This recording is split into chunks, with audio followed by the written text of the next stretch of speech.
The unseen threat to marriages. My phone buzzed in my pocket just as I was handing out a round of coffees at a team meeting.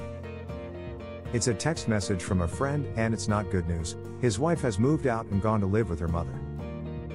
I've known this couple for several years, and I didn't have any inkling that they might be having even a few troubles, let alone serious ones.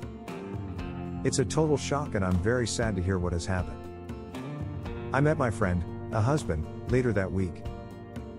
He was a broken man, full of regret, contrition, and all of a sudden feeling totally alone.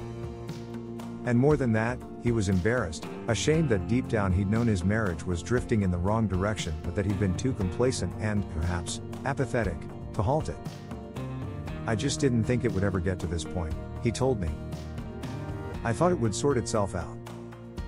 That was a little while back, and I'm pleased to say that over the last 12 months this couple have begun to turn things around. They're back together and are starting to reforge the connection and intimacy between them. It has been, and continues to be, a tough slog at times, but they are fighting to stay together, plugging away at it bit by bit. They're sticking together because, when all is said and done, they don't want their marriage to end. They care about it. They really, deeply care. It reminds me of the words of Elie Wiesel: the opposite of love is not hate, it's indifference. The opposite of love is not hate, it's indifference. It strikes me that the things that most threaten my marriage, our marriages, are not always disagreements, differences, or even dishonesty, but disinterest. It's when we take our loved one for granted that we can run aground.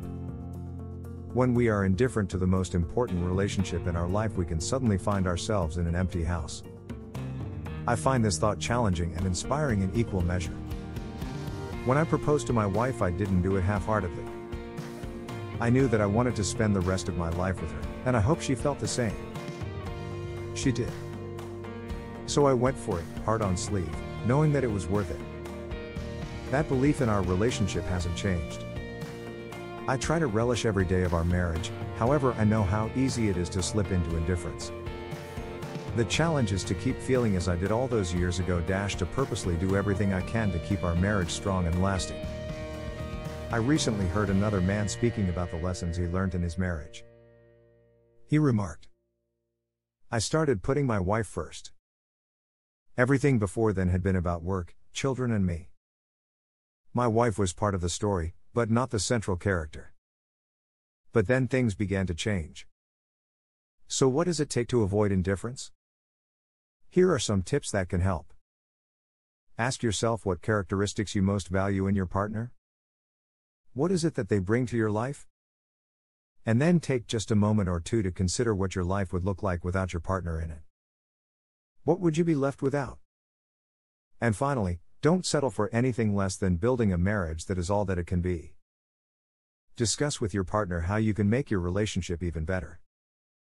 Marriage is the most important relationship in your life, so work together on what it will take to have not just a good marriage, but a great one. Let me know, what do you think?